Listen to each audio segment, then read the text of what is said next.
Hello friends, मैं Ranjita from लॉजी with Ranjita channel की तरफ से। आज मैं आप लोग के सामने फीमेल रिप्रोडक्टिव सिस्टम लेकर आई हूँ। एक्चुअली मैंने बहुत देखा है कि बहुत लोगों को ना इस बारे में क्यूरियोसिटी होती है।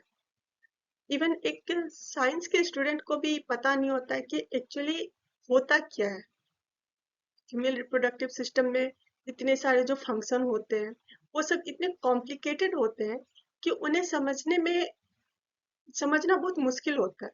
तो मैंने एक कोशिश की है उसे क्लियर करने की। तो अगर आप लोग को पसंद आए तो प्लीज इसे लाइक एंड सब्सक्राइब कीजिएगा। ठीक है, तो अब हम स्टार्ट करें।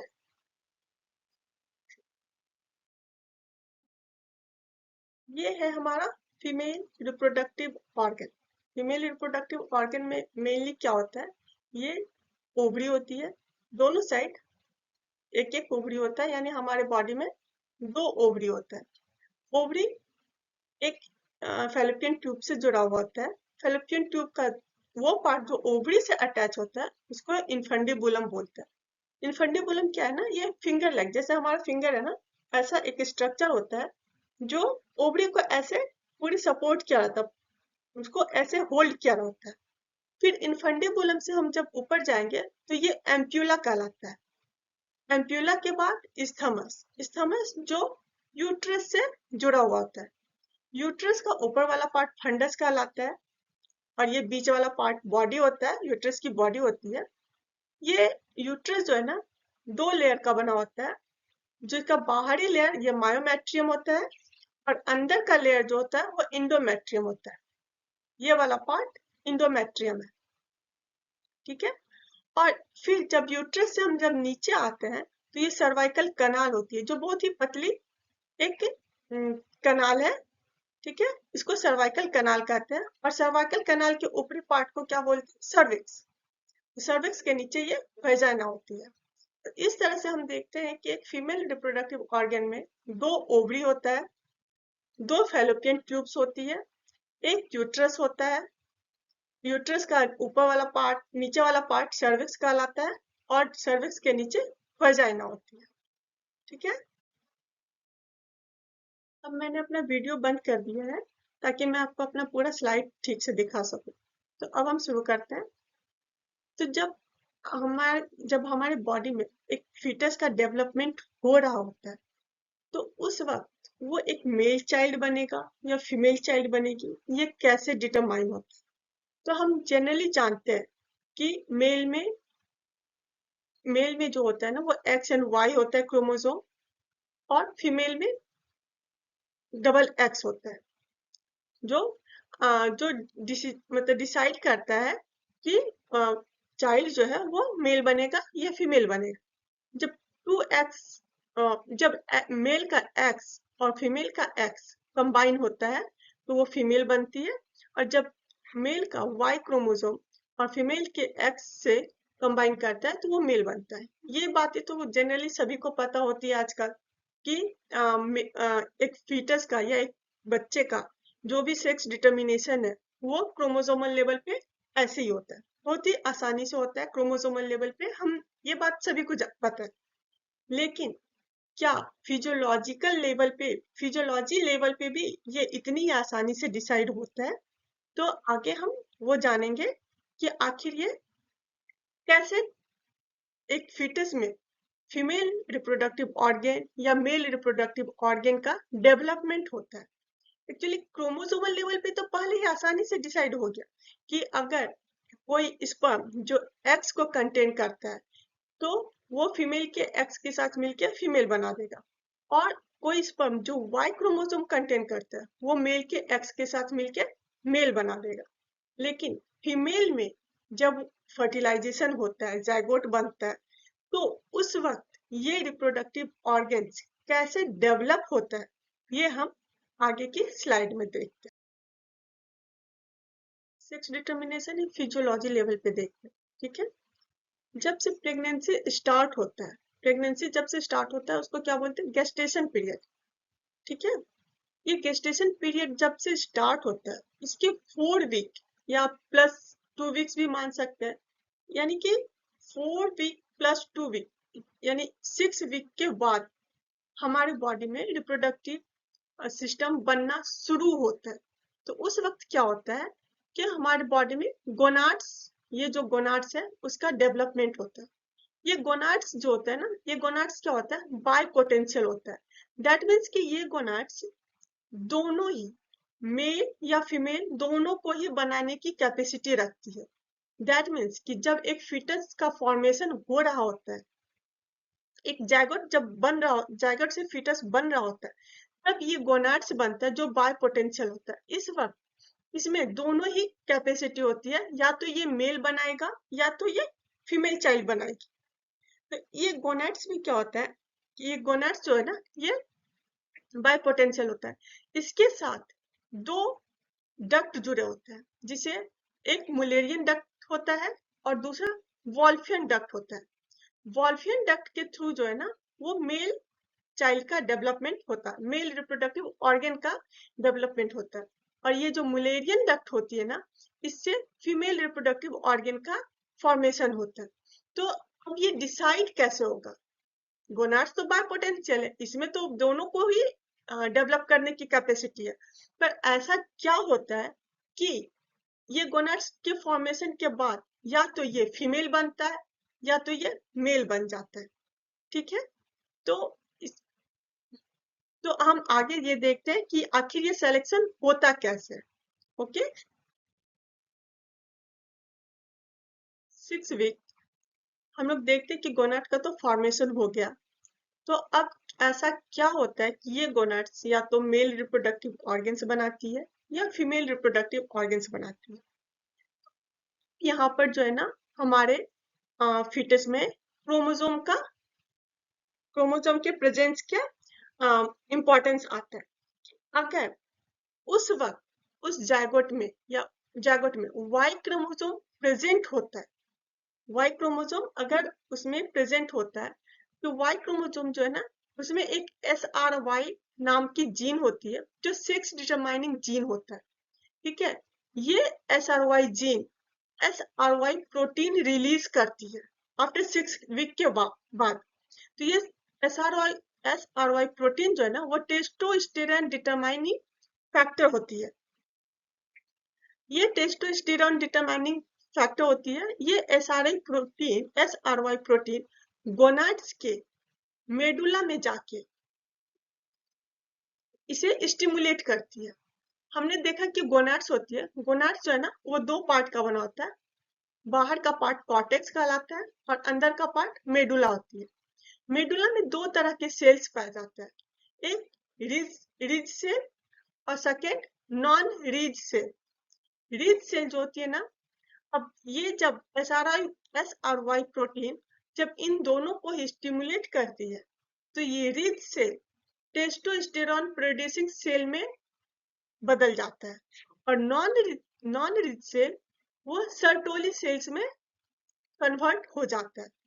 ये मेडुला में रिच सेल और नॉन रिच सेल कैसे कन्वर्ट हो गया टेस्टोस्टेरोन प्रोड्यूसिंग सेल या सर्टोली सेल में, ये SRY प्रोटीन के स्टिमुलेशन के थ्रू। और ये स्टिमुलेशन कहाँ से मिला, ये SRY प्रोटीन कहाँ से रिलीज हुआ, SRY जीन से जो Y क्रोमोसोम में प्रेजेंट होती है।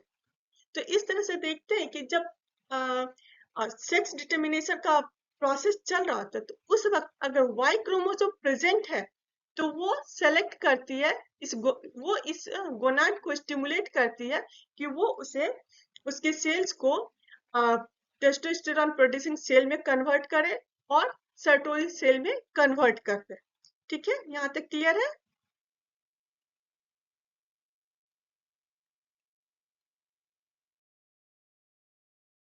अब ये टेस्टोस्टेरोन प्रोड्यूसिंग सेल्स जो इन प्रेजेंस ऑफ HCG जो प्लासेंटल हार्मोन होता है जो बाद में आता है, वो रिलीज कराता है टेस्टोस्टेरोन।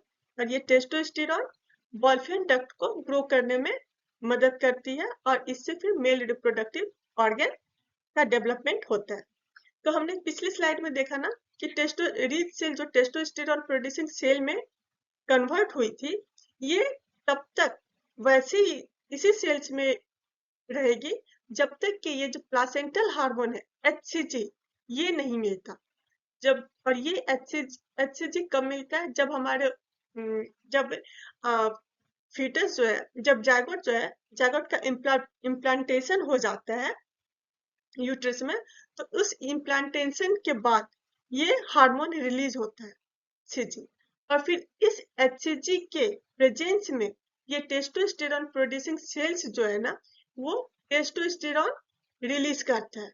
और ये टेस्टोस्टेरॉन फिर हमारे गोनाड्स में वोल्फिन डक्ट जो था उसको ग्रो कराता है, और उस वोल्फिन डक्ट के थ्रू मेल रिप्रोडक्टिव ऑर्गन का डेवलपमेंट होता है।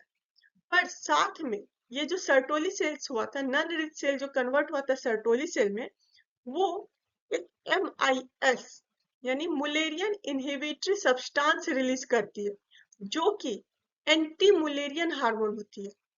वो जो सेकेंड डक्ट था ना, मुलेरियन हार्मोन, जिससे कि फीमेल रिप्रोडक्टिव ऑर्गन का डेवलपमेंट हो रहा था, वो उस मुलेरियन डक्ट को ये एंटी मुलेरियन हार्मोन डिग्रेड कर देता है, यानी कि उसे खत्म कर देता है।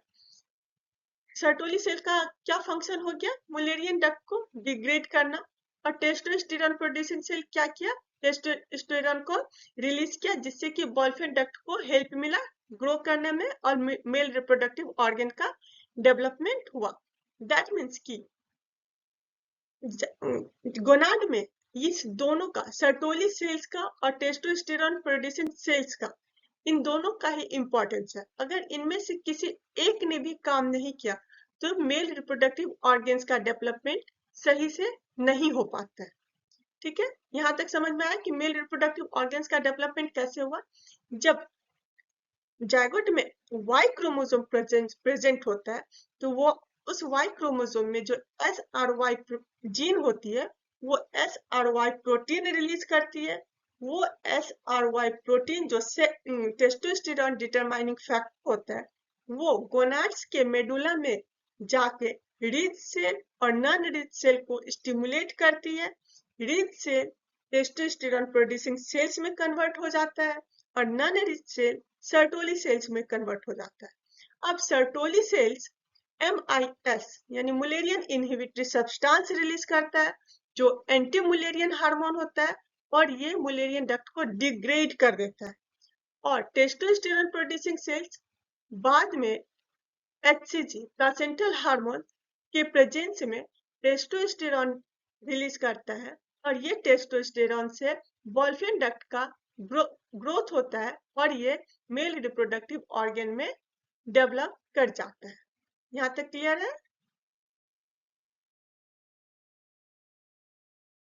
क्या हो कि अगर Y क्रोमोसोम प्रेजेंट नहीं हो, दैट मीन्स कि अगर जायगोट में X मेल का और X फीमेल का कंबाइन करे और Y क्रोमोसोम एब्सेंट हो, तब क्या होगा?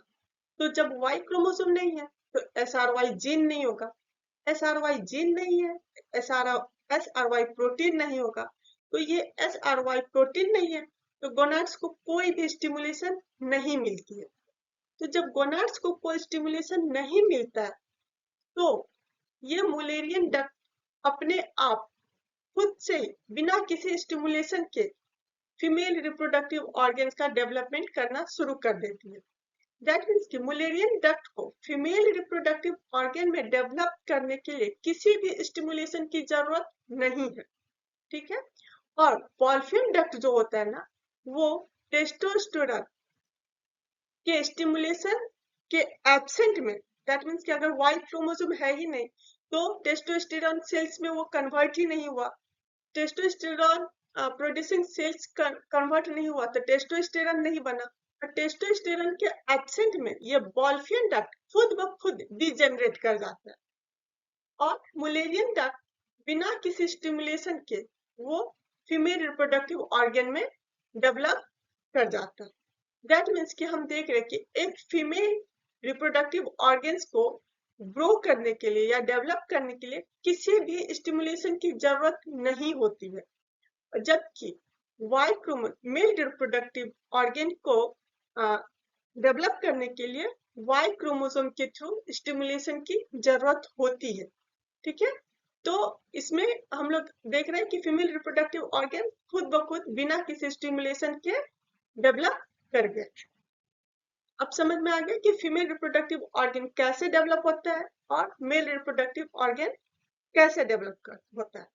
अब हम लोग यहाँ पर देखेंगे कि अगर सर्टोली से MIS रिलीज हो रहा था ना, और टेस्टोस्टेरोन प्रोड्यूसिंग सेल्स जो बॉयफ्रेंड डक्ट को ग्रो करा रहा था, तो अगर रिच सेल से टेस्टोस्टेरोन सेल्स बन भी गए, उन्होंने टेस्टोस्टेरोन रिलीज किया और बॉयफ्रेंड डक्ट को स्टिमुलेशन दिया कि वो फीमेल रिप्रोडक्टिव ऑर्गन में डेवलप कर जाए। पर अगर MIS यानी सर्टोली सेल ने MIS रिलीज नहीं किया तो क्या होगा? तब उस कंडीशन में मेल और फीमेल रिप्रोडक्टिव ऑर्गन दोनों ही ग्रो कर जाते हैं। दैट मीन्स कि मेल रिप्रोडक्टिव ऑर्गन को ग्रो करने के प्रोसेस जो है वो थोड़ा कॉम्प्लिकेटेड होते हैं और फीमेल खुद ब खुद डेवलप हो जाती है। ठीक है। पिछले स्लाइड तक हमने देखा कि आखिर एक fetus में सेक्स डिटर्मिनेशन होता कैसे। ठीक है। अब हम देखेंगे कि फीमेल रिप्रोडक्टिव सिस्टम या ऑर्गन जो है ना, वो एक्चुअली में कैसे डेवलप करता है, कैसे स्टार्टिंग से हम लोग स्टार्ट करेंगे बिल्कुल, और देखेंगे कि कैसे हर एक स्टेज में फीमेल रिप्रोडक्टिव सिस्टम का जो फॉर्मेशन हो रहा है उसको हम कंप्लीट स्टडी करेंगे। तो रिप्रोडक्टिव सिस्टम जो है ना, वो हमारे जायगोट में मेसोडर्म से डेवलप होता है। याद रखेंगे, रिप्रोडक्टिव सिस्टम या रिप्रोडक्टिव ऑर्गन्स जो है ना, वो मेसोडर्मल होता है, मेसोडर्म लेयर से डेवलप करता है। और वो भी कब? थर्ड या फोर्थ मंथ से fifth month of gestation period में। ठीक है। और ये रिप्रोडक्टिव ऑर्गन्स जो है वो तो मेसोडर्म से डेवलप कर रहा है, पर उसमें जो जर्म सेल्स दैट मीन्स के एग्स जो होते हैं, वो क्या होते हैं? वो इंडोडर्मल होते हैं। वो योग सेक में जो एलेंट्रॉइस होता है ना, ये जैसे ये एलेंट्रॉइस है, ठीक है, ये हाइंड गट के पास पाया जाता है, ये योग सेक है। यहाँ पर ये जर्म सेल होता है, ये जर्म सेल इंडोडर्मल होती है। ठीक है। जब 8th week of gestation period start होता है, तब ये जर्म सेल जो है ना, माइग्रेट करता है गोनाड्स के कॉर्टेक्स की तरफ, और 4th to 5th मंथ में ये ये जैसे माइग्रेट करके कहा ये जो गोनाड्स है ना, जेनिटल रिज, इसके कॉर्टेक्स में ये माइग्रेट कर जाता है और यहाँ आकर ये प्रीमॉर्डियल जर्म सेल्स बनाता है। तो हम देख रहे हैं कि ये इंडोडर्मल जर्म सेल्स माइग्रेट करके जेनिटल रिज के कॉर्टेक्स में इंटर करता है 8th week of gestation period में। ठीक है। और यहाँ आकर ये जर्म सेल्स क्या बन जाता है? प्राइमोर्डियल जर्म सेल्स, जिससे कि आगे चल के हमारा एग्स का फॉर्मेशन होता है। ठीक है। यहाँ तक क्लियर है? हम देख रहे हैं कि third month of gestation period तक क्या हो गया? रिप्रोडक्टिव ऑर्गन डेवलप हो गया और जर्म सेल्स गोनाड के कॉर्टेक्स तक माइग्रेट कर गया, जहां पर ये प्राइमोर्डियल जर्म सेल्स बन गया। अब 4th to 5th month of gestation period के बाद क्या होता है? ये प्राइमोर्डियल जर्म सेल्स जो है ना, ओवरी में ओगोनियम ओवरी में आ जाता है, जहां पर ये ओगोनियम कहलाता है।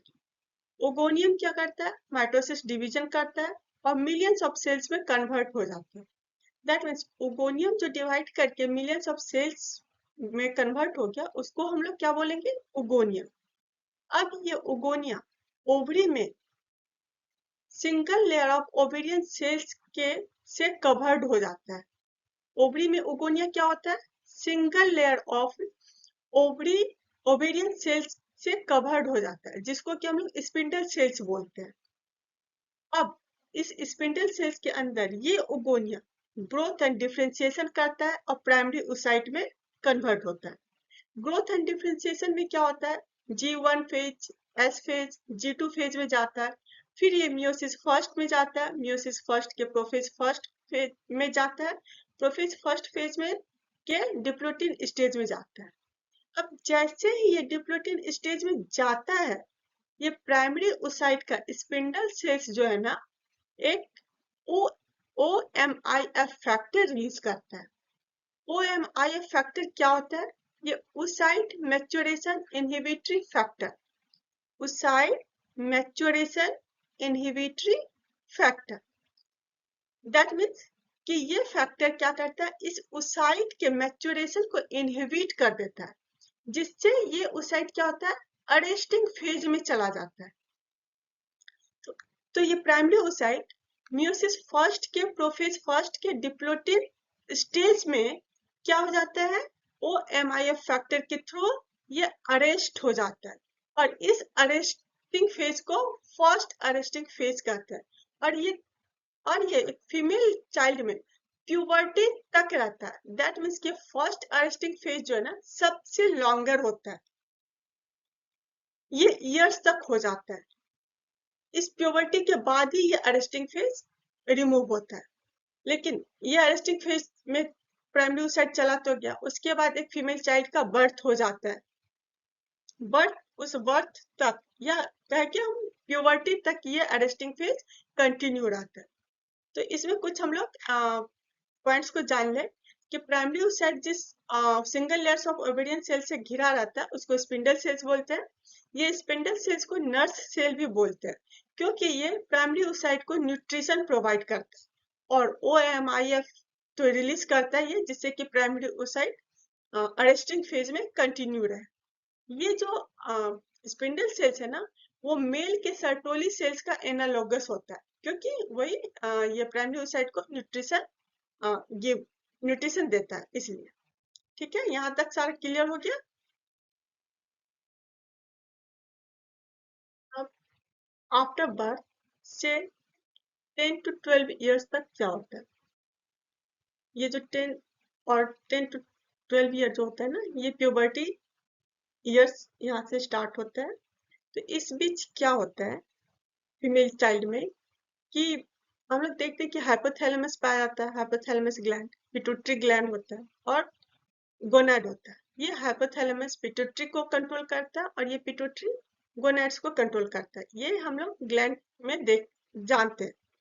तो ये जो हाइपोथैलेमस है ना, वो GnRH gonadotropic releasing hormone release करता है। पर ये क्या है ना, आफ्टर बर्थ के बाद 10 to 12 इयर्स तक बहुत ही कम मात्रा में ये रिलीज करता है, और ये पिट्यूटरी को स्टिमुलेट करती है। और ये पिट्यूटरी जो है ना, FSH यानी कि फॉलिकल स्टिमुलेटिंग हार्मोन और ल्यूटिनाइजिंग हार्मोन को रिलीज करती है, और फिर ये FSH एंड LH गोनैड्स को स्टिमुलेट करती है। और हम देख रहे हैं कि हाइपोथैलेमस से ही 12 इयर्स तक, जन्म के बाद से 10 से 12 साल तक ये क्या होता है, बहुत ही कम मात्रा में रिलीज होती है। और ये जब ये GnRH कम रिलीज होगा, तो ये पिट्यूटरी को बहुत ही कम मात्रा में स्टिमुलेट कर पाएगी, और पिट्यूटरी जब कम स्टिमुलेट होगी तो ये FSH एंड LH बहुत ही लेस क्वांटिटी में, लेस कंसेंट्रेशन में रिलीज होगी, और फिर ये गोनैड्स पे कोई असर नहीं दिखा पाती है। तो हमारे ओवरी में इस प्राइमरी oocytes पे कोई रोल नहीं दिखता है। अब ये GnRH लो क्यों रिलीज होता है, ऐसा क्या होता है? तो ये GnRH जो है ना, वो किसी भी फीमेल ह्यूमन चाइल्ड का के वेट पे या एक्सरसाइज या डाइट पे डिपेंड करता है। जैसे अगर वेट बढ़ता है तो ये हाइपोथैलेमस GnRH को रिलीज करता है। एक्सरसाइज होता है या डाइट में अगर हम लोग लिपिड ज्यादा खाएं, ज्यादा ले, तो भी ये GnRH का रिलीज जो है ना, उसका कंसेंट्रेशन जो है ना, वो इंक्रीज कर जाता है। ठीक है, और जैसे ही ये GnRH इंक्रीज करता है तो ये पिट्यूटरी को भी ज्यादा स्टिमुलेट करने लगती है। तो हम देख रहे हैं कि GnRH जो है ना, वो directly depends on weight, exercise and diet, specially lipid. तो आफ्टर 12 इयर्स के बाद क्या होता है, जन्म से 12 साल तक तो ये बहुत ही कम मात्रा में रिलीज हुआ GnRH और FSH। पर 12 इयर्स के बाद क्या होता है, जब एक फीमेल चाइल्ड का वेट इंक्रीज होता है या एक्सरसाइज वो इंक्रीज करती है या डाइट में लिपिड ज्यादा लेने लगती है, तब क्या होता है, ये जो हाइपोथैलेमस को जो है ना स्टिमुलेशन मिलता है जीएनआरएच के रिलीज, जीएनआरएच के कॉन्सेंट्रेशन को ज्यादा करने के लिए। दैट मीन्स कि हाइपोथैलेमस जीएनआरएच का रिलीज, इसका कॉन्सेंट्रेशन बढ़ा देता है। अब ये increase concentration of GnRH pituitary को ज्यादा स्टिमुलेट करती है। पिट्यूटरी जब स्टिमुलेट हुई तो वो एफएसएच एंड एलएच को रिलीज करता है, और ये एफएसएच और एलएच यहाँ से दो हार्मोन रिलीज हुआ। लेकिन इसमें हम देख रहे हैं कि एफ शुरू में एफएसएच यानी फॉलिकल स्टिमुलेटिंग हार्मोन जो है वो एलएच से काफी ज्यादा मात्रा में रिलीज होती है। दैट मीन्स कि एलएच काफी अभी भी काफी लो मात्रा में रिलीज हो रही है, और एफएसएच का कंसंट्रेशन जो है ना वो इंक्रीज हो गया, और फिर ये दो रिलीज दोनों ही हुए, पर एलएच कम मात्रा में और एफएसएच ज्यादा मात्रा में। फिर ये दोनों ही हार्मोन गोनेड्स पर एक्ट करते हैं। ये जब एफएसएच इंक्रीज हुआ और ये गोनेड्स तक पहुंचते हैं, तो गोनेड्स में ओवरी में ये जो हमारा ओएमआईएफ फैक्टर था ना, प्राइमरी oocyte जो स्पिंडल सेल से घिरा हुआ था, वहां से ओएमआईएफ जो रिलीज हो रहा था, उस रिलीज को ना, उस फैक्टर को स्टॉप कर देता है। अब ये एफएसएच ओएमआईएफ फैक्टर के रिलीज को स्टॉप कर देता है। तो जब ओएमआईएफ ही नहीं रहा, तो फिर प्राइमरी oocyte का अरेस्टिंग फेज भी जो है ना रिमूव हो जाता है। और जैसे ही ये अरेस्टिंग फेज जो है ना वो रिमूव होता है, उसके बाद से मेंस्ट्रुअल साइकिल स्टार्ट हो जाती है। और ये मेंस्ट्रुअल साइकिल जो स्टार्ट होती है वो एस्ट्रोजन को रिलीज करने लगती है। अब ये एस्ट्रोजन क्या होता है, फीमेल सेकेंडरी कैरेक्टर्स के डेवलपमेंट में रिस्पॉन्स के लिए रिस्पॉन्सिबल होती है। Female secondary characters, female secondary characters के डेवलपमेंट के लिए ये रिस्पॉन्सिबल कौन होता है, एस्ट्रोजन हार्मोन। और ये एस्ट्रोजन हार्मोन कब रिलीज होता है, जब प्राइमरी oocytes के का अरेस्टिंग फेज रिमूव होता है। ठीक है, तो जब पहली बार जब ये प्राइमरी oocytes का जो अरेस्टिंग फेज रिमूव होता है और मेंस्ट्रुअल साइकिल स्टार्ट होता है, उसको उस फर्स्ट मेंस्ट्रुअल साइकिल को हम लोग मिनार्क बोलते हैं। फर्स्ट मेंस्ट्रुअल साइकिल वो मिनार्क कहलाता है। और फिर ये मिनार्क मेनोपॉज तक जाता है। हम लोग मेनोपॉज के बारे में बाद में बात करेंगे। अभी हम लोग ये जान रहे हैं कि फर्स्ट मेंस्ट्रुअल साइकिल जो है वो क्या होता है, मिनार्क होता है। और ये कब शुरू होता है, जब पिट्यूटरी एफएसएच को के रिलीज को ज्यादा करती है, और ये एफएसएच गोनाड्स पे एक्ट करके ओएमआईएफ फैक्टर के को स्टॉप करते हैं। और ये ओएमआईएफ फैक्टर जैसे स्टॉप होती है, वैसे ही प्राइमरी oocyte का अरेस्टिंग फेज रिमूव हो जाता है। ठीक है, यहाँ तक क्लियर है। जैसा कि मैंने बताया कि फर्स्ट अरेस्टिंग फेज जैसे ही रिमूव होता है, तो वहां से एस्ट्रोजन जो है ना वो रिलीज होना शुरू करता है, और एफएसएच भी साथ में, एफएसएच एंड एलएच भी रिलीज हो रहा होता है। तो अब हम देखेंगे कि ये जो 28 डेज का साइकिल है, इसमें ये हार्मोन्स जो है ना वो कैसे वर्क करते हैं। तो जैसे एस्ट्रोजन अरेस्टिंग फेज रिमूव होता है, तो एस्ट्रोजन रिलीज होता है। तो ये जो एस्ट्रोजन जो है ना उस वक्त काफी लो मात्रा में होती है।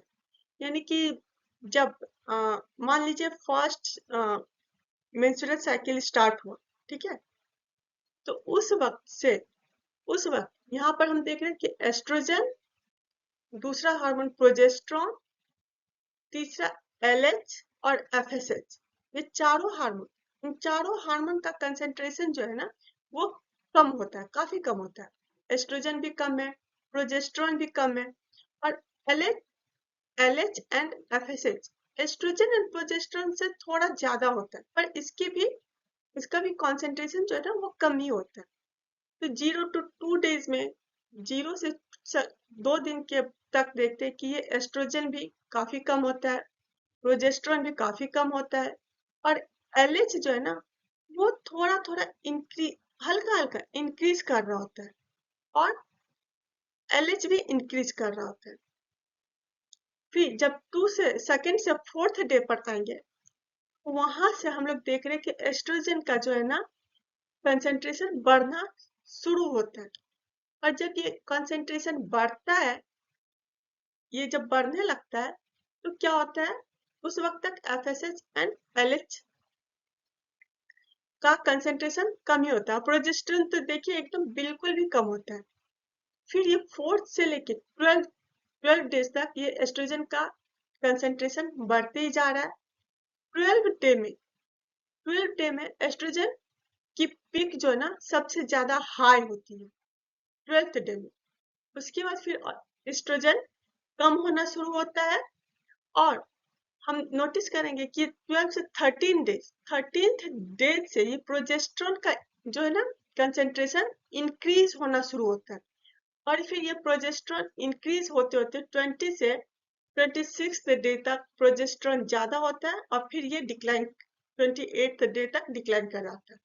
वैसे एस्ट्रोजन 20 12 to 13th डे तक एस्ट्रोजन का पिक हाई होता है, उसके बाद फिर ये लो होना शुरू होता है, लेकिन इसका फिर एक बार पिक फिर से बढ़ता है, और ये 23rd to 24th डे तक इसका फिर से पिक एक बार हाई होता है, और फिर ये भी डिक्लाइन करना शुरू कर जाता है।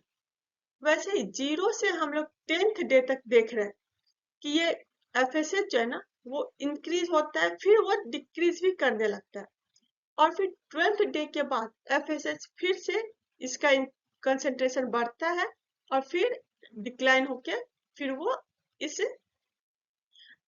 डिक्लाइन हो जाता है। और एलएच जो काफी 10th टू 13th डे तक काफी कम रहा है, उसका पिक अचानक से हाई हो जाता है 13th डे में, और 13th डे के बाद वो फिर डिक्लाइन होना शुरू करता है। तो ये 14th डे जो होता है ना, जब एलएच की पिक सबसे ज्यादा हाई होती है, और उस वक्त हम नोटिस कर रहे हैं कि ये एफएसएच कम है, प्रोजेस्टेरोन का कंसेंट्रेशन बढ़ना शुरू हुआ है, पर ये भी काफी कम मात्रा में, और एस्ट्रोजन भी काफी डिक्लाइन होने लगा। तो इस कंडीशन में देख रहे जब एस्ट्रोजन कम हो रहा है, एफएसएच भी कम है, प्रोजेस्टेरोन भी कम है, उस वक्त 13th डे में एलएच का जो कंसेंट्रेशन है वो उसका पिक सबसे हाई होता है। और जब एलएच की पिक सबसे हाई होती है, उस वक्त उसके बाद ये जो हमारा ओवम है ना, ओवम से ओवरी से ओवम रिलीज होता है, दैट मीन्स कि ओव्यूलेशन होता है। ओव्यूलेशन मीन्स ओवरी से ओवम रिलीज होकर फैलोपियन ट्यूब में आ जाता है 14th डे में। 0 से जब से मेंस्ट्रुअल साइकिल स्टार्ट हुआ, उस वहां से लेके 14th डे तक, अगर हम लोग 28th डे का साइकिल ले रहे हैं, तो अगर ये डे कम या ज्यादा होता है, तो हम उसके बिल्कुल ही मिड डे, दैट मीन्स कि अगर हम लोग 20 डे का साइकिल ले तो ये 10th डे में होगा। 42 डे का ले साइकिल तो 21st डे पर ये ओव्यूलेशन होता है। दैट मीन्स कि जो ओव्यूलेशन है ना, 2 मेंस्ट्रुअल साइकिल के ठीक बीच में मिड डे पर ये ओव्यूलेशन होता है। और ये ओव्यूलेशन कब होता है, उस वक्त क्या होता है, ये एलएच का पीक जो है ना, एलएच के कंसेंट्रेशन जो है ना सबसे हाई होता है, तभी ये ओव्यूलेशन होता है। और उसके बाद ओव्यूलेशन के बाद ओवम जो है ना वो ओवरी से निकल के फेलोपियन ट्यूब में आ जाती है। तो ये रहा हमारा हार्मोन हार्मोन का कंसेंट्रेशन, पर मैं इसे थोड़ा डिटेल में आगे भी समझाऊंगी। अभी मैंने इसे ग्राफ के थ्रू समझाया ताकि ये पिक्चर जो है ना कि माइंड में सेट हो जाए कि कब एलएच का पिक हाई होता है, कब एस्ट्रोजन का पिक हाई होता है, प्रोजेस्टेरोन कब बढ़ता है, एफएसएच कब बढ़ता है, और फिर यही चारों हार्मोन जो ओवेरियन साइकिल जो है ना उसको ओवेरियन साइकिल और यूटेराइन साइकिल, आई मीन कि मेंस्ट्रुअल साइकिल जो है ना दो पार्ट में डिवाइड होते हैं, ओवेरियन साइकिल और यूटेराइन साइकिल में। इन दोनों को कैसे कंट्रोल करती है, कब इनका पिक हाई होता है, कब ये डिक्लाइन करते हैं, तो इस ग्राफ के थ्रू मैंने समझाने की कोशिश की है। हम देख रहे हैं कि 0 से 6 डे यानी 28 डे, जब वहां से जब मेंस्ट्रुअल साइकिल स्टार्ट होता है, वहां से लेके 4th डे तक हर एक हार्मोन का लेवल जो है ना वो कम होता है। 4th डे के बाद ये हार्मोन लेवल, कोई हार्मोन अप होता है, कोई कम ही रहता है, फिर अचानक से वो हार्मोन डिक्लाइन करता है, फिर दूसरा हार्मोन्स का पिक बढ़ता है। तो इस ग्राफ का जो है ना, इस ग्राफ को अपने माइंड में अच्छे से अगर बैठा लेंगे ना, तो इससे क्वेश्चंस बहुत ही आसानी से बन पाएंगे। ठीक है, तो आई होप कि आपको ये ग्राफ अच्छे से समझ आ गया होगा। अब हम नेक्स्ट स्लाइड पर चलते हैं। अभी अभी मैंने आपको हार्मोन्स के कंसंट्रेशन का अप्स एंड डाउन्स दिखाया। उस अप्स एंड डाउन्स में हमारे ओवरी पर क्या असर होता है, इसको हम लोग देखते हैं। इस ओवरी में एक्चुअली क्या हो रहा होता है, ये ओवरी में हमने अभी तक देखा था क्या, प्राइमरी oocyte जो है ना, वो अरेस्टिंग फेज में टिल प्यूबर्टी तक वैसे ही रहता है। फिर प्यूबर्टी जैसे स्टार्ट होती है, दैट मीन्स कि जब से एफएसएच और एलएच इनका कंसेंट्रेशन इंक्रीज होता है, तब ये एफएसएच जो है ना, ये प्राइमरी oocyte या जो वो स्पिंडल सेल से जो घिरी रहती है ना, उसको प्राइमरी फॉलिकल बोलते हैं। इस प्राइमरी फॉलिकल पर एफएसएच एक्ट करती है। एफएसएच एक्ट क्यों करती है, क्योंकि एक तो एफएसएच की क्वांटिटी ज्यादा होती है और एलएच की क्वांटिटी अभी काफी कम होती है। और ये जो स्पिंडल सेल्स होते हैं ना, स्पिंडल सेल्स में सिर्फ एफएसएच को एक्सेप्ट करने की कैपेसिटी होती है। दैट मीन्स कि स्पिंडल सेल्स में सिर्फ एफएसएच का रिसेप्टर होता है, जिसके कारण वो सिर्फ एफएसएच को अपने अंदर ले सकती है, एलएच को नहीं ले सकती। तो जब वो स्पिंडल सेल्स या प्राइमरी फॉलिकल्स एफएसएच लेती है, तो उसके बाद से वो स्पिंडल सेल्स ओएमआईएफ का का रिलीज बंद करती है, और उसके बाद ये अरेस्टिंग फेज से बाहर हो जाती है। उस अरेस्टिंग फेज से बाहर होने के बाद वो जो प्राइमरी oocyte जो होता है ना, वो डिप्लोटिन स्टेज में अरेस्ट था, उसके आगे का डिवीजन स्टार्ट करता है। और साथ में क्या होता है कि जो स्पिंडल सेल्स जो है ना, देखिए, जब एफएसएच ओवरी पर एक्ट करता है, तो ऐसा नहीं कि उससे किसी सिंगल सेल पे, सिंगल प्राइमरी फॉलिकल पर एक्ट कर रहा होता है। ये 4 से 5 प्राइमरी फॉलिकल पे एक्ट करता है, और उस 4 से 5 प्राइमरी फॉलिकल्स जो है ना, अपना अरेस्टिंग फेस रिमूव करती है। हम जानते हैं कि फीमेल रिप्रोडक्टिव ऑर्गन में 2 ओवरी पाया जाता है, तो ये दोनों ही ओवरी पर सेम एक्ट कर रहा होगा। दैट मीन्स कि हम देख रहे हैं कि दोनों ओवरी मिलाकर 8 से 10 प्राइमरी फॉलिकल्स एक्टिवेट होती है। अब क्या होता है, जब ये एक्टिवेट होती है, उसके बाद ये स्पिंडल सेल्स जो है ना, एक तो प्राइमरी oocyte अपना डिवीजन स्टार्ट करती है, और स्पिंडल सेल्स का भी प्रोलिफरेशन होता है। दैट मीन्स कि वो भी डिवीजन करने लगती है, और फिर वो मल्टी लेयर में कन्वर्ट हो जाती है। तो जैसे ही ये प्राइमरी फॉलिकल्स का स्पिंडल सेल्स मल्टी लेयर में कन्वर्ट होता है, तो उसको ग्राफियन फॉलिकल्स बोलना शुरू कर देते हैं। ठीक है, और उसके अंदर क्या होता है, प्राइमरी oocyte डिवीजन कर रही है, डिप्लोटिन स्टेज के बाद मियोसिस फर्स्ट कंप्लीट करेगी, और फिर मियोसिस फर्स्ट स्टेज कंप्लीट करेगी, उसके बाद फिर मियोसिस सेकंड स्टार्ट करती है। और साथ में क्या हो रहा था, स्पिंडल सेल्स भी मल्टी लेयर में कन्वर्ट हो रहा होता। अब जैसे ही मल्टी सेल में मल्टी लेयर्स में ये स्पिंडल सेल्स कन्वर्ट होती है, तो इसको ग्राफियन फॉलिकल्स बोलते हैं। अब ये ग्राफियन फॉलिकल्स जो है ना, जैसे ये प्राइमरी oocyte फिर से मियोसिस सेकेंड के प्रोफेज सेकेंड के बाद मेटाफेज सेकेंड स्टेज में आते हैं। याद रखिएगा, मियोसिस सेकेंड के मेटाफेज सेकेंड स्टेज में आता है। वैसे ही ये ग्राफियन फॉलिकल्स जो है ना, एक प्रोटीन रिलीज करती है जिसका नाम है M PP39 mos. PP39 mos एक प्रोटीन रिलीज करती है जो कि फिर से इस सेकेंडरी ओसाइट जो प्राइमरी ओसाइट डिवीजन करके सेकेंडरी ओसाइट में कन्वर्ट हुई, सेकेंडरी ओसाइट फिर मियोसिस सेकेंड में गई, तो मियोसिस सेकेंड के मेटाफेज स्टेज में ये ग्राफियन फॉलिकल्स एक प्रोटीन रिलीज करती है PP39 मॉस। ये प्रोटीन फिर से इस सेकेंडरी ओसाइट को मेटाफेज सेकेंड में स्टेज में अरेस्ट कर देती है। दैट मीन्स कि फर्स्ट अरेस्टिंग फेज कब हुआ था? बर्थ से पहले तो मियोसिस फर्स्ट के प्रोफेज फर्स्ट के डिप्लोइडिन स्टेज में, और सेकेंड अरेस्टिंग फेज कब स्टार्ट हो रहा है? ओवरी में मियोसिस सेकेंड के मेटाफेज सेकेंड स्टेज में, ठीक है। और फर्स्ट अरेस्टिंग फेज किसके द्वारा हुआ था? स्पिंडल सेल्स के OMIF फैक्टर के द्वारा, और सेकेंड अरेस्टिंग फेज किसके द्वारा हो रहा है? ग्राफियन फॉलिकल से निकले प्रोटीन PP39 मॉस के थ्रू, ठीक है। तो ये फिर से सेकेंड अरेस्टिंग फेज में चली जाती है।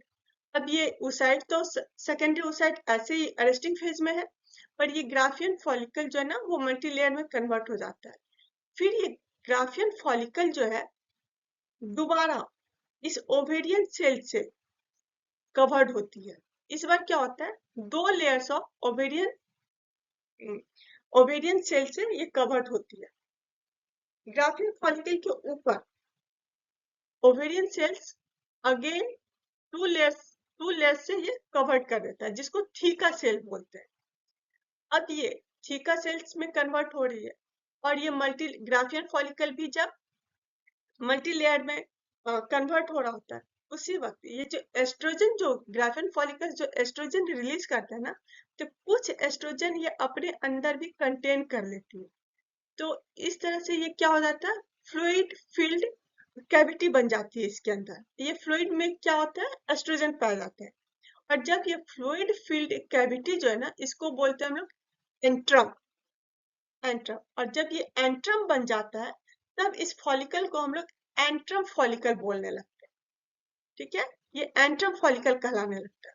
फिर ये डेवलप होता है, ये मैच्योर होता है, तो इसके अंदर का एंट्रम भी बढ़ता है। इसके बाद ग्राफियन फॉलिकल्स होती है, फिर ग्राफियन फॉलिकल्स को के ऊपर थीका सेल्स होती है। अब जब ये थीका सेल्स इसके ऊपर कवर्ड होता है ना, तब ग्राफियन फॉलिकल्स में और थीका सेल्स में, ग्राफियन फॉलिकल्स पहले तो FSH ले ही रहा होता है, फिर उसके बाद जब ये मल्टी लेयर सेल में कन्वर्ट हो जाती है, तब ये LH का भी रिसेप्टर इसमें डेवलप होता है, और फिर ये LH को भी लेने लगती है।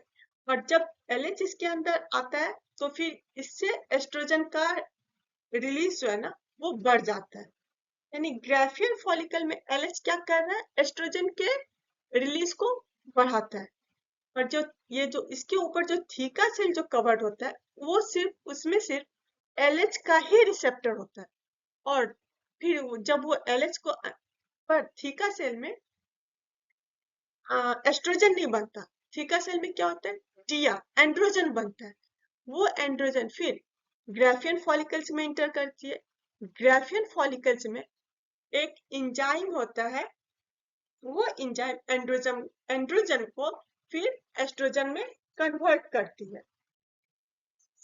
वो उस इंजाइम का नाम है एरोमाटेज इंजाइम। एरोमाटेज इंजाइम क्या करती है? ग्राफियन फॉलिकल में डिया से निकले एंड्रोजन, सॉरी थीका सेल से निकले एंड्रोजन को एस्ट्रोजन में कन्वर्ट करती है।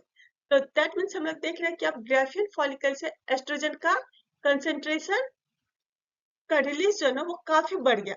हमने देखा था ना कि 4th डे के बाद एस्ट्रोजन का पिक जो है ना वो बढ़ने लगता है। तो वो इसी के थ्रू ऐसे ही होता है, जब थीका सेल्स और ग्राफियन फॉलिकल दोनों ही LH एक्सेप्ट करने लगते हैं, और ये LH भी क्या करता है? एस्ट्रोजन को बढ़ाने में हेल्प करता है। तो इस तरह से एस्ट्रोजन का लेवल काफी बढ़ जाता है। तो यहाँ पर हम देखते हैं कि जब भी हार्मोन, किसी भी ग्लैंड से हार्मोन जब रिलीज होता है, तो वो ऐसा तो है नहीं कि कोई भी ग्लैंड हार्मोन बस रिलीज करते ही जाता है। वो एक रेगुलेटेड वे में होता है। और ये रेगुलेटेड वे क्या होता है? वहाँ निगेटिव फीडबैक। इस रेगुलेटेड वे को क्या होता है? Negative feedback.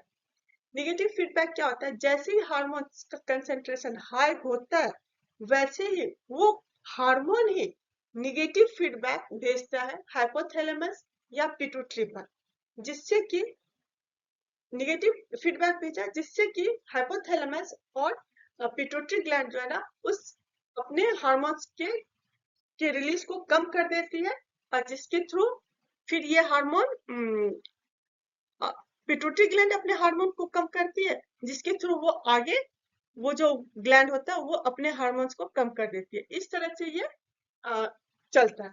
लेकिन हम यहाँ पर देख रहे हैं कि जब एस्ट्रोजन का लेवल हाई हो गया, ठीक है, यहाँ पर जब था एस्ट्रोजन लो टू हाई था, उस वक्त वो निगेटिव फीडबैक भेज रहा था, जिससे कि एफएसएच एंड एलएच कम था। पर एस्ट्रोजन की एक खासियत होती है कि जब उसका कंसेंट्रेशन काफी हाई होता है, ठीक है, तो वो पॉजिटिव फीडबैक भेजती है। अब ये पॉजिटिव फीडबैक के बैक भेजने से क्या होता है? हाइपोथैलेमस पिट्यूटरी पर पॉजिटिव फीडबैक भेजती है, तो पिट्यूटरी क्या करता है? एफएसएच एंड एलएच का कंसेंट्रेशन ज्यादा रिलीज करने लगता है। अब इस टाइम में हम देखते हैं कि जब first bar FSH and LH release हो रहा था, तो एफएसएच ज्यादा मात्रा में हो रही थी, एलएच कम मात्रा में। पर जब एस्ट्रोजन अपना पॉजिटिव फीडबैक भेजता है, तो उस वक्त एफएसएच भी इंक्रीज करता है, पर उसका कंसेंट्रेशन 2 to 3 टाइम्स ही बढ़ता है। पर एलएच का कंसेंट्रेशन वो 8 to 10 टाइम्स ज्यादा इंक्रीज हो जाता है।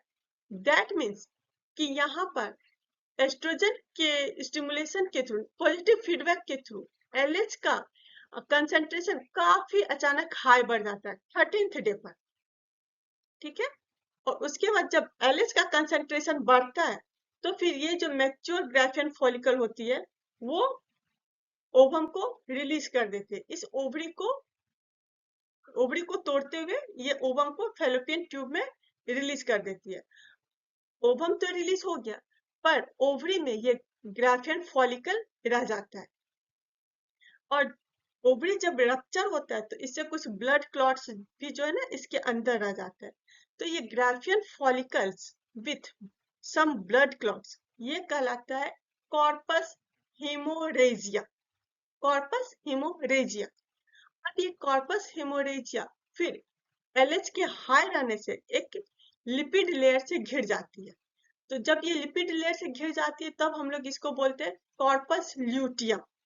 कॉर्पस ल्यूटियम में क्या होता है? बाहर से लिपिड लेयर होता है, फिर ग्राफियन फॉलिकल्स होता है, अंदर सम ब्लड क्लॉट्स होता है। फिर ये कॉर्पस ल्यूटियम जो है ना अपना साइज इंक्रीज करता है, मैच्योर होता है। इसके अंदर क्या होता है? एस्ट्रोजन भी। और ये जो कॉर्पस ल्यूटियम जो है ना, वो एस्ट्रोजन रिलीज करता रहता है। पहले एस्ट्रोजन कहाँ से रिलीज हो रहा था? ग्राफियन फॉलिकल से, लो टू हाई का कॉन्सेंट्रेशन, फिर उसका हाई हुआ। लेकिन अब जब ओव्यूलेशन हो गया, तब एस्ट्रोजन कहाँ से रिलीज हो रहा है? इसी कॉर्पस ल्यूटियम से।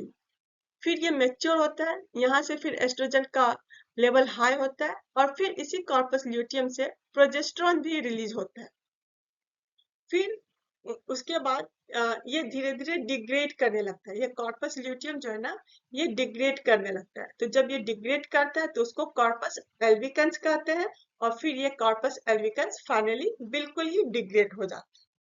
तो इस तरह से हम लोग देख रहे हैं कि ये ओवेरियन साइकिल चल रहा हो। अब हम लोग इसको जो है ना डे बाय डे ठीक से अच्छे से देखेंगे। अभी तक मैंने सिर्फ पिक्चर प्रेजेंटेशन दिखाया। अब डे टू डे मैं एक एक करके समझाऊंगी कि एक्चुअली क्या हो रहा है। इन दोनों पिक्चर को, ग्राफ को, हार्मोन्स के ग्राफ को और इस ओवेरियन साइकिल्स के पिक्चर को अपने माइंड में अच्छे से रखिएगा, ताकि हम आगे भी इसको अच्छे से समझ पाए। तक मैंने जो भी समझाया उसी को मैं इस स्लाइड में ऐसे लिख कर लाई हूँ। उसी को मैं अच्छे से क्लियर कर रही हूँ। पिक्चर्स को माइंड में रखिएगा। तो अब हम क्या देख रहे हैं कि 0 to 2 days क्या होता है, सिर्फ एफएसएच का रोल होता है, एलएच का रोल नहीं होता है। क्यों नहीं होता है? क्योंकि एलएच का रिसेप्टर ही ग्रेफ स्पिंडल सेल्स पे नहीं होता है। तो जब एफएसएच आता है तो वो क्या करता है, मेंस्ट्रुअल साइकिल स्टार्ट करता है और एस्ट्रोजन का रिलीज जो है ना, वो उसको मतलब कि इंक्रीज करता है, एस्ट्रोजन को इंक्रीज करता है। अब ये एस्ट्रोजन जो है ना, इसका दो फंक्शन होता है, एक ऑटोक्राइन और एक इंडोक्राइन।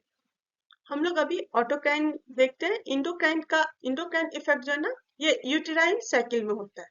तो अभी हम लोग चूंकि ओवेरियन साइकिल देख रहे हैं, तो हम लोग ऑटोक्राइन इफेक्ट देखेंगे कि एस्ट्रोजन का ऑटोक्राइन इफेक्ट होता क्या है। ठीक है। अब 2 सेकेंड से 4 डेज एस्ट्रोजन आते ही रहता है। अभी एफएसएच कम है, एलएच कम है। अब जो एस्ट्रोजन जो है ना, ये इसका ऑटोक्राइन इफेक्ट होता है क्या, उसका ऑटोक्राइन फंक्शन क्या होता है, स्पिंडल सेल्स को प्रोलिफरेशन करना। दैट मीन्स कि वो डिवाइड करता है और वो मल्टी लेयर में बदल जाता है। मैंने बताया था ना कि स्पिंडल सेल्स जो सिंगल लेयर का होता है, वो क्या होता है, डिवाइड करके मल्टी लेयर सेल्स में मल्टी लेयर सेल्स में कन्वर्ट हो जाता है और उसको ग्रेनुलोसा सेल्स कहते हैं। सॉरी, मैंने उस वक्त ग्राफेन फॉलिकल्स बोल दिया था, ये ग्रेनुलोसा सेल्स कहलाता है, मल्टी लेयर स्पिंडल सेल्स। अब ये मल्टी इसके बाद क्या होता है कि एक ओवरी से चार पांच या बोथ ओवरी से 8 to 10 फॉलिकल्स आर प्रोलिफरेटेड होता है। तो फिर ये एस्ट्रोजन जो है ना, वो निगेटिव फीडबैक पिट्यूटरी को भेजती है, जिससे कि एफएसएच एंड एलएच कम ही रहता है। ठीक है, ये 4th डे तक ऐसे ही चल रहा होता है। 5th to 6th डेज क्या होता है, one follicle is selected for ovulation. Actually हमने देखा इसके पहले क्या कि एक ओवरी से 4 से 5 फॉलिकल्स या दोनों ओवरी से 8 से 10 फॉलिकल्स प्रोलिफरेट करते हैं। ठीक है, लेकिन ऐसा क्या होता है कि उसके बाद हमारे फीमेल रिप्रोडक्टिव सिस्टम से, फीमेल रिप्रोडक्टिव ऑर्गन से एक ही ओवम निकलता है, जो कि फर्टिलाइजेशन के लिए अ, आगे आता है।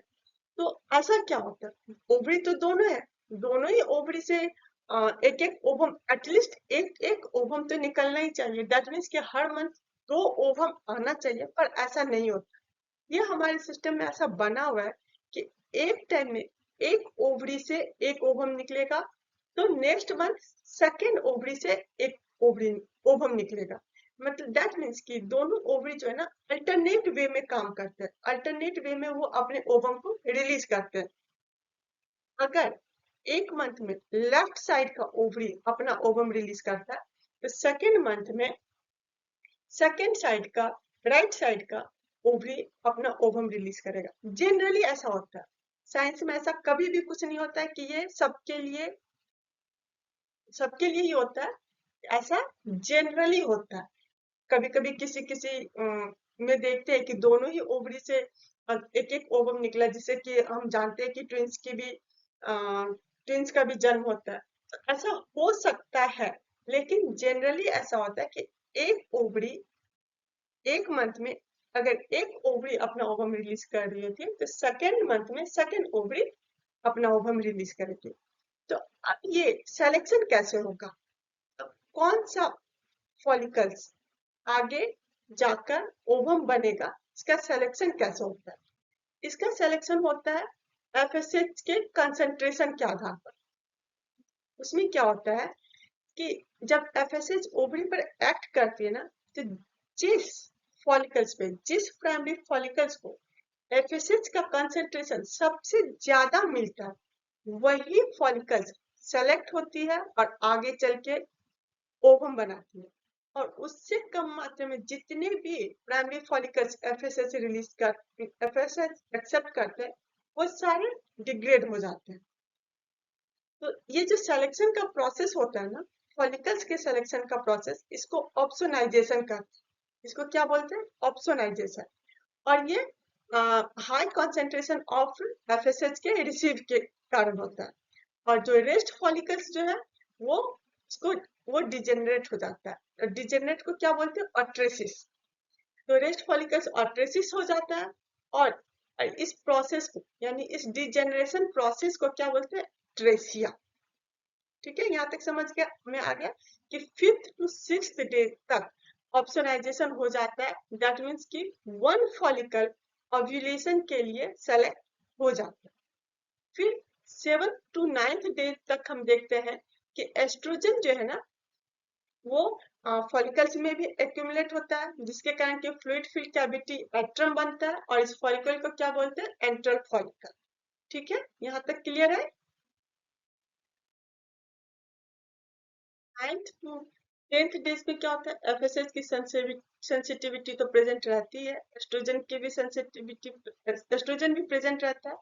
अब एलएच रिसेप्टर भी ग्रेनुलोसा सेल पर डेवलप कर जाती है, जिससे कि क्या होता है, एलएच भी एक्सेप्ट, ग्रेनुलोसा सेल एलएच भी एक्सेप्ट करने लगता है और ये एलएच एस्ट्रोजन लेवल को बढ़ाने लगती है। 10th to 12th डे में क्या होता है कि ओवेरियन सेल्स फिर से फॉलिकल्स को कवर करती है, जिसको कि थीका सेल्स कहते हैं। ये 2 लेयर्स की होती है, जिसको थीका इंटरनल और थीका एक्सटर्नल बोलते हैं। थीका सेल्स जो है ना, ये भी एलएच रिसीव करती है और ये डिया THEA एंड्रोजन रिलीज करती है। फिर ये डिया एंड्रोजन जो है ग्रेनुलोसा सेल्स के में इंटर करती है और एरोमाटेज एंजाइम्स के हेल्प से ये फिर एस्ट्रोजन में कन्वर्ट हो जाती है। अब एस्ट्रोजन लेवल बहुत ही हाई हो गया, जिससे कि निगेटिव फीडबैक होता है और निगेटिव फीडबैक के कारण एफएसएच और एलएच का कंसंट्रेशन इंक्रीज हो जाता है। एफएसएच 2 to 3 टाइम्स बढ़ता है, एलएच 8 to 10 टाइम्स बढ़ता है। अब एलएच के का लेवल इंक्रीज होने से प्राइमरी oocyte जो है ना वो मियोसिस फर्स्ट कंप्लीट करता है और सेकेंड oocyte में कन्वर्ट हो जाता है और मियोसिस सेकेंड स्टार्ट होता है। मियोसिस सेकेंड में प्रोफेज सेकेंड होता है, फिर मेटाफेज सेकेंड होता है और मेटाफेज सेकेंड होते ही ये जो ग्रेनुलोसा सेल जो है ना वो PP39 मॉस प्रोटीन रिलीज करती है, जो कि मेटाफेज सेकेंड स्टेज में फिर से सेकेंडरी oocyte को अरेस्ट कर देती। ठीक है, 13th डे में सेकेंडरी oocyte अरेस्ट है और इसमें क्या होता है, ये सिर्फ एलएच से रेगुलेटेड होता है, क्योंकि हम लोग देख रहे हैं कि इस वक्त सारे हार्मोन्स का रिलीज कम हो रहा है और सिर्फ एलएच का पिक सबसे हाई होता है। तो इस वक्त और प्रोजेस्टेरोन क्या होता है, हाई होना, इंक्रीज होना शुरू होता है। ठीक है, जैसे क्योंकि एलएच जैसे ही इंक्रीज होता है ना, उसका पिक जैसे ही हाई होता है, तो ये ग्रेनुलोसा सेल्स का जो है बिहेवियर चेंज हो जाता है। अब ये क्या करता है, प्रोजेस्टेरोन रिलीज करना शुरू कर देता है। इस तरह से हम यहाँ से देखना शुरू करते हैं, दैट मीन्स 13th डे से देखना शुरू करते हैं कि प्रोजेस्टेरोन का लेवल बढ़ रहा होता है। फिर 14th to 16th डे में क्या होता है, ओव्यूलेशन होता है, जिसमें प्राइमरी oocyte जो कि मियोसिस सेकेंड के मेटाफेज स्टेज में होता है वो रिलीज होता है फेलोपियन ट्यूब में। और और ये जो होता है सेकेंडरी oocyte जो होता है वो ग्रेनुलोसा सेल्स के साथ रिलीज होता है और कुछ ग्रेनुलोसा सेल्स और ओवरी के रप्चर होने से कुछ ब्लड क्लॉट जो एक्यूमुलेटेड ओवरी में रह जाता है उसको कार्पस कॉर्पस ह्यूमोरेजिकम कहते हैं। ये अगेन एलएच का कंसेंट्रेशन हाई होता है, तो ये कार्पस ह्यूमोरेजिकम जो है वो लिपिड लेयर से कवर्ड हो जाता है और अब इसको कार्पस ल्यूटियम कहते हैं। तो कार्पस ल्यूटियम का जो है ना लाइफ टाइम जो होता है ना वो 10 ± 2 डेज होता है। दैट मीन्स कि कार्पस ल्यूटियम का जो लाइफ टाइम है ना वो 10 से ± 2 डेज कर सकते हैं, 10 दिन तक वो रहता है। और इस स्टेज पे क्या होता है, जो कि ग्रेनुलोसा से जो प्रोजेस्टेरोन रिलीज करने लगता है, तो सब प्रोजेस्टेरोन का लेवल सबसे हाई होता है और एस्ट्रोजन का लेवल कम होने लगता है। ठीक है, उसके बाद 16 to 20th days corpus luteum mature होता है। फिर 20 से 22वें दिन मैच्योर 20 से 22 दिन तक मैच्योर कार्पस जो है ना वो परसिस्ट करता है। उसके बाद क्या होता है, ये कार्पस ल्यूटियम रिग्रेशन की तरफ जाता है। दैट मीन्स कि वो उसकी जो वो जो अपना मैच्योर हुआ था ना वो धीरे धीरे कम होने लगता है, डिग्रेड होने लगता है। और ये जब ये रिग्रेशन स्टार्ट होता है कार्पस ल्यूटियम का, जिसको कार्पस एल्बिकन्स कहते हैं, और फिर 26th डे के बाद ये कार्पस एल्विकन्स भी कंप्लीट रिग्रेशन हो जाता है। तो जिस वक्त 26th डे के बाद जब हम देखते हैं कि कार्पस एल्विकन्स भी जो रिलीज हो गया, डिग्रेड हो गया, तो उस वक्त ना एफएसएच है, ना एलएच है, ना एस्ट्रोजन है, ना प्रोजेस्टेरोन है। ठीक है। और उसके बाद पोस्ट ओव्यूलेशन मतलब कि कुछ भी नहीं होता है। और जब ये सब खत्म हो गया 26th डे के डे तक, इसलिए हम लोग देख रहे थे कि जीरो जीरो से जो है ना स्टार्ट होता है, उस वक्त हम लोग देखते हैं कि सारा हार्मोन्स का लेवल जो है ना वो डिक्रीज हो जाता है। अब ओव्यूलेशन के बाद जो एस्ट्रोजन रिलीज हो रहा होता है वो किसके किसके थ्रू हो रहा होता है? एस्ट्रोजन जो है ना वो एस्ट्रोजन एफएसएच एंड एलएच को कम कर रहा होता है। ये जो एफएसएच एंड एलएच जो कम हो रहा होता है वो किसके कारण से हो रहा होता है? एस्ट्रोजन के कारण। और एस्ट्रोजन को ये प्रोजेस्टेरोन, एस्ट्रोजन के फंक्शन को ये प्रोजेस्टेरोन भी बढ़ा रहा होता है। तो मेंस्ट्रुअल साइकिल जो है ना, मैंने बताया कि ये दो पार्ट में होता है, एक ओवेरियन साइकिल, एक यूटेराइन साइकिल। अभी हमने यूटेराइन ओवेरियन साइकिल कंप्लीट कर लिया है। मैंने इसे अच्छे से, आई होप कि मैंने इसे अच्छे से क्लियर किया हो। अब हम लोग देखते हैं कि यूटेराइन साइकिल क्या होता है। अभी तक मैंने ओवेरियन साइकिल बता दिया। अब यूटेराइन साइकिल क्या होता है? यूटेराइन साइकिल जो है ना यूट्रस में होता है। तो जैसे हम लोग जब 0 से 4th डे तक देखते हैं, तो उस वक्त इसमें कुछ नहीं हो रहा होता है, कोई एस्ट्रोजन नहीं होता है।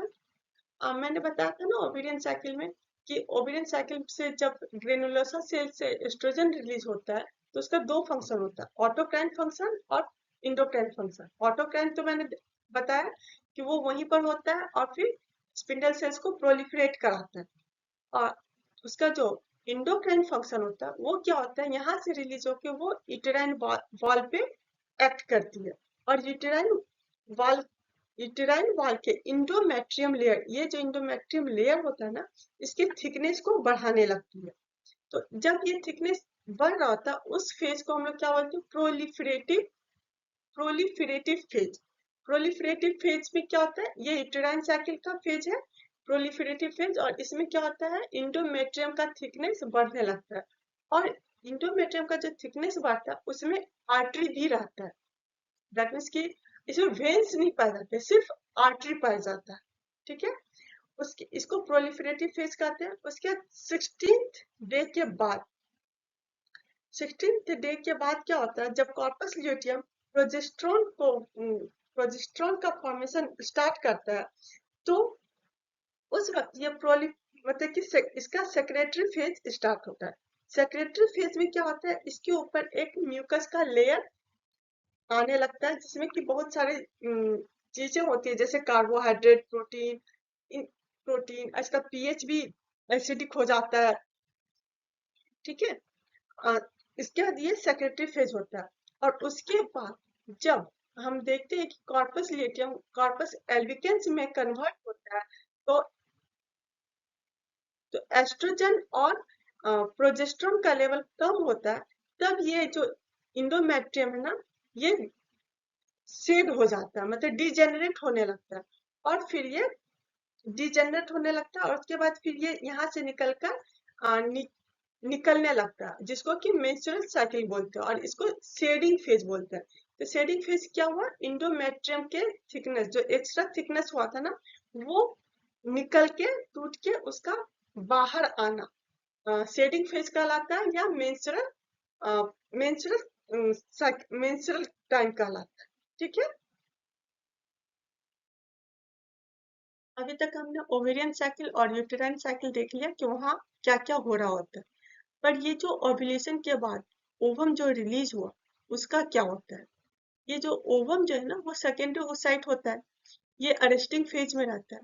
और जब ओव्यूलेशन के बाद ये फेलोपियन ट्यूब में रिलीज होता है ना, तो उस वक्त से उसका लाइफ टाइम जो है ना 24 आवर्स टू 48 आवर्स तक होता है। यानी कि 24 से 48 आवर्स के बीच अगर इसे स्पर्म, इसका काउंटर स्पर्म से होता है, तो फिर ये जायगोट बन जाता है। फिर ये जायगोट इंक्रीज करके फीटस में कन्वर्ट हो जाता है। लेकिन अगर स्पर्म से काउंटर नहीं हुआ, तो फिर ये क्या होता है? फिर ये 48 आवर्स के बाद तो ये सेकेंडरी ओसाइट डिजेनरेट हो जाती है, जिसके बाद भी अगर स्पर्म से काउंटर हुआ तो भी फर्टिलाइजेशन नहीं होगी और प्रेगनेंसी नहीं होगी। तो उसके बाद ये ओवम जो है फेलोपियन ट्यूब से होते हुए यूटेराइन में आता है, और फिर यूटेराइन के थ्रू जब शेडिंग, यूटेराइन का जब शेडिंग फेज आता है उसके साथ ही ये बाहर निकल जाता है। ठीक है, लेकिन अगर स्पर्म से काउंटर हो गया इस 24 टू 48 आवर्स के बीच, जैसे ये ओवम रिलीज हुआ, ये 24 से 48 आवर्स के बीच ये फेलोपियन ट्यूब के एम्प्यूला रीजन में पहुंच जाता है, और वहीं पर इसका स्पर्म से काउंटर होता है, और वहां पर जब स्पर्म से काउंटर हुआ तो फिर ये फर्टिलाइजेशन स्टार्ट हो गया। तो फर्टिलाइजेशन कहाँ होता है? फेलोपियन ट्यूब के एम्प्यूला रीजन में। और फिर जब फर्टिलाइजेशन हुआ तो ये जायगोट बन गया। अब ये जायगोट जायगोट क्या होता है? वो आगे डिवाइड करके अनेक स्टेज में आते हुए यूट्रस में आता है, और यूट्रस में फिर ये इसका इम्प्लांटेशन हो जाता है। इस इम्प्लांटेशन से एक अब तो ये जैसे कि इम्प्लांटेशन इसका हो गया, तो हम जानते हैं कि जैसे ही ओवरी में कॉर्पस ल्यूटेम खत्म होता है, यानी कॉर्पस ल्यूटेम कॉर्पस एल्विकन्स में कन्वर्ट होगा और वो डीजेनरेट होगा, तो एस्ट्रोजन एंड प्रोजेस्टेरोन का लेवल जो है ना कम होगा, और एस्ट्रोजन एंड प्रोजेस्टेरोन का लेवल कम होते ही ये इंडोमेट्रियम का जो थिकनेस जो बढ़ा हुआ था वो डीजेनरेट हो जाएगा, डिग्रेड होगा, और वो फिर बाहर निकल जाएगा।